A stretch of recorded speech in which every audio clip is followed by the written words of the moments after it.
রোজাও এসে চলে গেল, ঈদটাও এসে চলে গেল। এখন আর মনের মধ্যে সেই খুশি আনন্দ কোনো কিছুই কাজ করছে না। বেশ গত কয়েকদিন ধরে আমার শরীরটা এত খারাপ লাগছে, আসলে শরীর অসুস্থ না, মনটাই অসুস্থ। ওই কয়েকদিন রোজা রাখার কারণে মনের মধ্যে এক ধরনের শান্তি ছিল, কারণ আল্লাহর কোরআন তেলাওয়াত করেছি, এক ধরনের ইবাদত বন্দিগির মধ্যে মশগুল ছিলাম। তো যার কারণে অনেক সময় অনেক লেট করে আপনাদের সাথে আমি ব্লগ শেয়ার করেছি। তো যাই হোক, সেটা নিয়ে কোনো আফসোস নেই আমার। তবে ঈদটা চলে যাওয়ার পর 4 থেকে 5 দিন পর থেকে কেমন জানি সময়টা ঘরে কাটছে না। আমার বাবার বাড়ি, শ্বশুরবাড়ি সবই এক জায়গায়, তো কোথাও ঘুরে যে আসবো সে সময়টাও আমার হাতে ছিল না।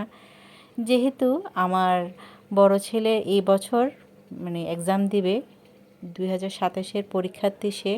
তার উপরে এখন তো লটারি সিস্টেম বাদ পড়ে গিয়েছে, ভর্তি পরীক্ষা হবে ক্লাস 5-এ। তো মেজো ছেলেও কিন্তু এখন ক্লাস 4-এ পড়ে।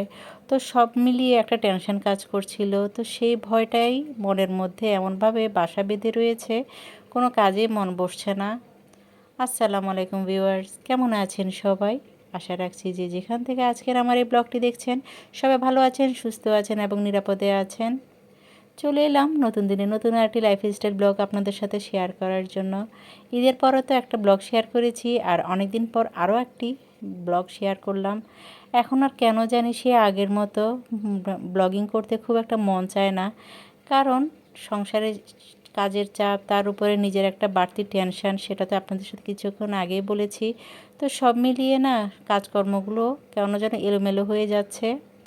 তো যাই হোক, প্রতিদিনের মতো তো ঘুম থেকে উঠে সকালের নাস্তার আয়োজন তো করে ফেলেছি, সেটার বলার অপেক্ষা রাখে না। সেটা তো দেখতেই পারছেন কতটা সুন্দর করে সকালের আয়োজন করেছি, পরিবারের সবাইকে তো দিয়ে দিয়েছিলাম, তো আমিও খেয়ে নিয়েছি।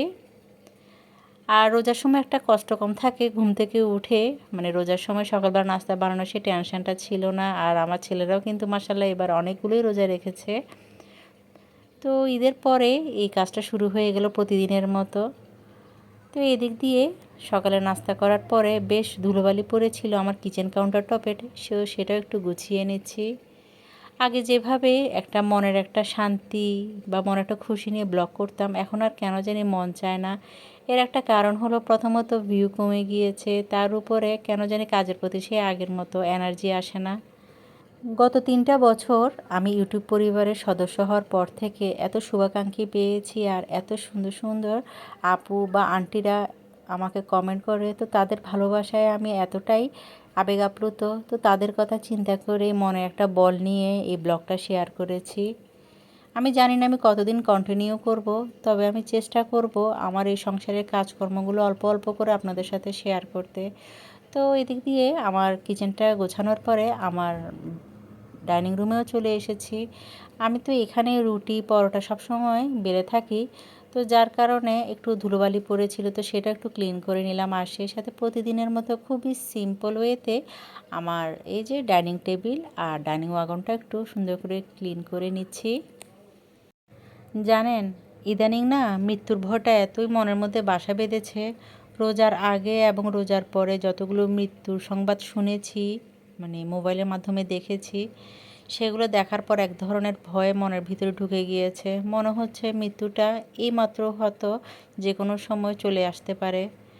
এই একটা জিনিস যেটার কোনো গ্যারান্টি নেই, কখন আসবে না আসবে এটা আল্লাহ তাআলা ছাড়া কেউই জানে না।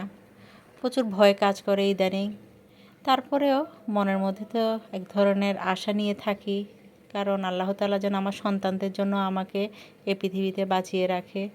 কারণ আমার সন্তানরা যদি মা হারা হয়, তাহলে বুঝতে পারেন একটা সন্তানের দেখাশোনা করা, তাদের পড়ালেখার উপর কী পরিমাণ চাপ পড়ে। আর মায়ের মতো আপন কিন্তু এই পৃথিবীতে কেউই হয় না।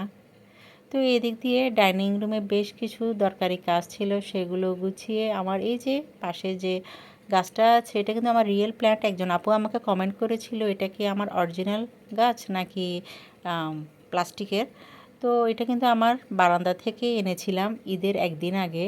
তো এটা আমি এভাবেই দেখাশোনা করি, গাছে পানি দেওয়ার পর একটু পানি স্প্রে করে দিই, আর এতে কিন্তু গাছটা নষ্ট হয় না। তবে এই গাছটা 15 থেকে 20 দিন পর্যন্ত আমি এখানে রাখি, আর কয়েকদিন পর আবার হয়তো সরিয়ে রাখবো। তো ঈদের যে ঈদ মোবারকের ডেকোরটা করেছি, একবার ভেবেছিলাম সেটা খুলে ফেলবো, কিন্তু সেটা আর খোলা হচ্ছে না। মন চাইছে আরও কিছুদিন এই ডেকোরটা করা থাক, দেখতে কিন্তু ভালোই লাগছে। আর আমার দেয়ালটা কিন্তু পুরোপুরি খালি, তো এটার কারণে না পুরো দেয়ালটা পুরো সম্পূর্ণ মানে ভরাট ভরাট লাগে।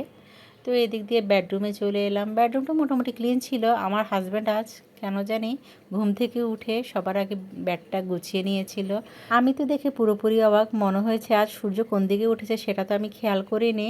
তো যাই হোক, সে কিন্তু ঝাড়ু দেয়নি, তো এখন একটু ঝাড়ু দিয়ে নিলাম।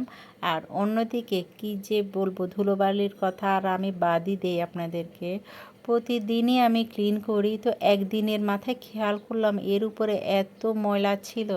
তার উপরে আমার বেডের পাশে এই ঝিঝি প্ল্যান্টটা মাশাল্লাহ এত গ্রো করেছে, তার উপরে নতুন একটা পাতাও গজিয়েছে। তো এই গাছটা কিন্তু বারান্দায় রেখেছিলাম বেশ অনেক দিন। তো নতুন যে পাতাটা উঠেছে সেটা এখনও ছড়ায়নি, আলহামদুলিল্লাহ সেটাও খুব সুন্দর করে যখন খুলবে দেখতে কিন্তু অনেক ভালো লাগবে। তো এদিক দিয়ে আবার কিচেনে চলে এসেছি, কারণ কি জানেন, রোজার মধ্যে আমি কাস্টার্ড বানিয়েছিলাম। তো যার কারণে মেহমানদেরকে দিতে দিতে না আমি নিজে খেতে পারিনি, শেষ হয়ে গিয়েছিল। তো দুবার বানিয়েছি, তারপরেও কিন্তু আমার ভাগ্যে বা আমার রিজিকে জুটেনি। তো বেশ কয়েকদিন ধরে ইচ্ছে করছে একটু কাস্টার্ড বানাই। তো ভাবলাম যখন ব্লগটা শেয়ারই করব, তো আপনাদের সাথে এই কাস্টার্ড বানানোর রেসিপিটাও শেয়ার করে ফেলি। তো এদিক দিয়ে আধা কেজি তরল দুধ নিয়েছি, সেই সাথে গুঁড়ো দুধ দিয়েছি 2 থেকে 3 চামচের মতো। আর অন্যদিকে কাস্টার্ড দিয়েছি, চিনি দিয়েছি 3 চামচের মতো। যেহেতু এটা আমার ঘরে যে 5 সদস্য আছে, আমি, আমার হাজব্যান্ড আর আমার 3 ছেলে, তো শুধু সেই হিসাব করেই বানিয়েছি। আর কাস্টার্ড বানাতে কিন্তু খুব একটা দেরিও হয় না, তো তাড়াতাড়ি করে বানিয়ে ফেলছি। আর এত সুন্দর একটা মানে কালার এসেছে। আমার যে কাস্টার্ডের কালারটা আছে সেটা অনেকটা ইয়েলো কালার হয়, তো যার কারণে কাস্টার্ড যখন আমি রান্না করি তখন কিন্তু কালারটা খুব সুন্দর লাগে দেখতে। তো যাই হোক, দেখতে পাচ্ছেন কত সুন্দর করে আমার কাস্টার্ডটা হয়ে গেল। আর ভালোভাবে ফুটে ওঠার পর এখন আমি এটা নামিয়ে ফেলে কিছুক্ষণ ঠান্ডা করতে রেখেছি। তো ঠান্ডা করার পরে আমি ফ্রেশ হয়েছি। ফ্রেশ হওয়ার পর আবার কিচেনে চলে এসেছি। অন্যদিকে আমার মেজো ছেলে আর ছোটো ছেলে খুব বায়না করছে তাদেরকে যেন আমি একটু কাস্টার্ড দেই। তো তারা কি আর ধৈর্য ধরছে আমার এইটার জন্য? তো তাড়াতাড়ি করে ফল কেটে নিলাম। আপেল, কলা আর পেঁপে দিয়েছি, আর অল্প করে আনার ছিল ঘরে, সেটাও দিলাম। তো এদিক দিয়ে আমি ভেবেছি একটু কালো আঙ্গুর আর সবুজ আঙ্গুরটাও আনবো, কিন্তু সবুজ আঙ্গুর আর কালো আঙ্গুরটা তো এই সময় অ্যাভেলেবেল। এই জিনিসটা না কাস্টার্ডে দিলে আমার না কেমন যেন এত বিরক্ত লাগে, মনে হয় স্বাদটাই নষ্ট হয়ে গিয়েছে। তো যার কারণে ওই দুটো জিনিস আমি স্কিপ করেছি। তবে ঘরে তো পাকা পেঁপে ছিল, তো সেই পাকা পেঁপেটা দেওয়ার কারণে কাস্টার্ডের স্বাদটা দ্বিগুণ পরিমাণে বেড়ে গিয়েছে।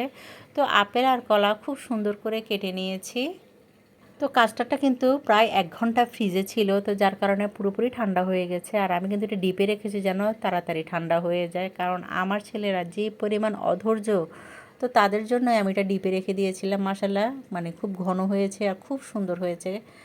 আর ফল দিলে কাস্টার্ডটা কিন্তু খেতে দ্বিগুণ পরিমাণে ভালো লাগে। তবে আমি কিন্তু এখানে অফ স্ক্রিনে আমার কাছে যে কেকের ক্রিমটা আছে, হুইপ ক্রিম, সেটাও ইউজ করেছিলাম 1 কাপের মতো। সেটা আর আপনাদের সাথে শেয়ার করতে ভুলে গিয়েছিলাম। তো যার কারণে আমার কাস্টার্ডটা এক ধরনের ফ্লেভার অন্যরকম লাগছিল। তো যে ফলগুলো কেটেছি সেগুলো সবগুলোই একসাথে দিয়েছি, কারণ আমার 3 ছেলে, আমার হাজব্যান্ড বসে আছে কাস্টার্ড খাওয়ার জন্য, আর সে সাথে আমিও। কারণ এই জিনিসটা খাওয়ার জন্য আমি কিন্তু অধীর আগ্রহে বসেছিলাম গত 2 থেকে 3 দিন। তো তাড়াতাড়ি করে এই কাস্টার্ডটা এখন রেডি করে নিলাম। আর এই ফ্রুট কাস্টার্ডটা কিন্তু অনেক অনেক মজা, তাই না? এই খাবারটি কে কে পছন্দ করেন সেটা কিন্তু আমাকে অবশ্যই কমেন্ট করে আপনারা জানাতে পারেন।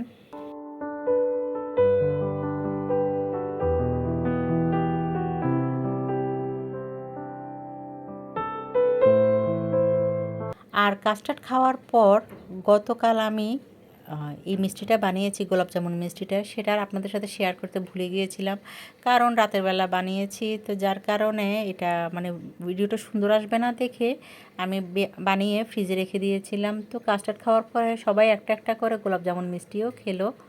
মাশাআল্লাহ, এই মিষ্টিটাও কিন্তু আমি ভেবেছি হয়তো পরদিন সকালবেলা একটু মানে ছোট হয়ে যাবে, কিন্তু না, এই যে দেখুন আমার মিষ্টিটা কতটা সুন্দর হয়েছে মাশাআল্লাহ। আমার কিন্তু খেতে বেশ ভালো লেগেছে। সবগুলো মিষ্টি জাতীয় খাবার, আর আমার ছেলেরা তো মিষ্টি খাবারগুলো বেশ পছন্দ করে। যখন থেকেই আমি এই ধরনের খাবার বানাতে শিখেছি তখন থেকে ছেলেরা অধীর আগ্রহে বসে থাকে কখন মা মজার মজার খাবার বানাবে আর আমি তাদেরকে এগুলো বানিয়ে দিব। তো তো যাই হোক, 3 ছেলেকে কাস্টার্ড দেওয়ার পরে তারা কিন্তু এখন এই যে গোলাপ জামুন মিষ্টিটাও খেয়ে নিল।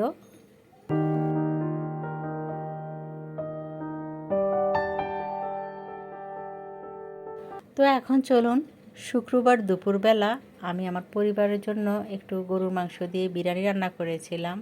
সেই ঈদে রান্না করেছি, কিন্তু ওই যে প্রতিবারের মতো কোনো হলিডে আসলে আমার ছেলেদের আবদার তো আমার পূরণ করতেই হয়। তো বিরিয়ানিটা আলু দিয়ে রান্না করেছি, সেই সাথে গরুর মাংস ছিল। রেসিপি তো কম বেশি সবাই জানেন, তো যেভাবে আমি সবসময় রান্না করি সেভাবে রান্না করে ফেলেছি। আর সেই সাথে পোলাও চাল দিয়ে রান্না করেছি, খেতে কিন্তু বেশ ভালো লেগেছে। আসলে সেদিন বিরিয়ানি রান্না করার একটা কারণ ছিল, আমার ঘরে একটু গেস্ট এসেছিলো, তো তার জন্যই আমি এই বিরিয়ানিটা রান্না করেছি। আর ফ্রিজে কিন্তু অনেক নাস্তা বানানো আছে, ফ্রোজেন আইটেমগুলো, তো যার কারণে এই খাবারটি রান্না তাড়াতাড়ি করে ফেলেছি। আর আপনারা তো জানেন আমার বিরিয়ানি রান্না করাটা কতটা সহজ লাগে, তো ঝটপট করেই এই বিরিয়ানিটি আমি রান্না করে ফেলেছি। আর খুব সুন্দর করে হয়ে যাওয়ার পর টেবিলে পরিবারের সদস্যরা মিলে একসাথেই খেয়েছি। আমি এর সাথে একটু সালাদ করেছি, সেই সাথে ডিম সিদ্ধ ছিল, আর ব্রয়লার মুরগি রোস্ট করেছিলাম, সেটা আর আপনাদের সাথে শেয়ার করে নিই। শুধু বিরিয়ানিটা কীভাবে রান্না করেছি সেটা একটু দেখিয়ে দিলাম। দেখতে দেখতে ব্লগের প্রায় শেষ পর্যায়ে চলে এসেছি। মাশাআল্লাহ, আমার বিরিয়ানিটা কিন্তু দেখতে যেমন সুন্দর হয়েছে, খেতেও কিন্তু বেশ ভালো হয়েছে। যারা খেয়েছে তারাই বলল। তো এদিক দিয়ে এই ঈদে অনেক জায়গায় দাওয়াত ছিল, তো সেই দাওয়াতে গিয়ে কি কি আয়োজন করেছে তারা আমাদের জন্য, সেটা ছোট ছোট ক্লিপ এখন আপনাদের সাথে শেয়ার করছি। মাশাআল্লাহ, প্রত্যেকটা ঘরে এত সুন্দর আয়োজন ছিল খাবারের। আমরা তো খেতে খেতে মাশাআল্লাহ, রিজিক আল্লাহ তাআলা অনেক মজার মজার খাবারই রেখেছে। আর প্রত্যেকটা ঘরে বেশ মজার মজার আয়োজনগুলো দেখে বেশ ভালো লাগলো। তো এই ছিল আমার ঈদের দ্বিতীয় একটি ব্লগ। আশা করি আজকের ব্লগটা আপনাদের অনেক ভালো লেগেছে। দেখা হবে নেক্সট ব্লগে। আল্লাহ হাফিজ, আসসালামু আলাইকুম।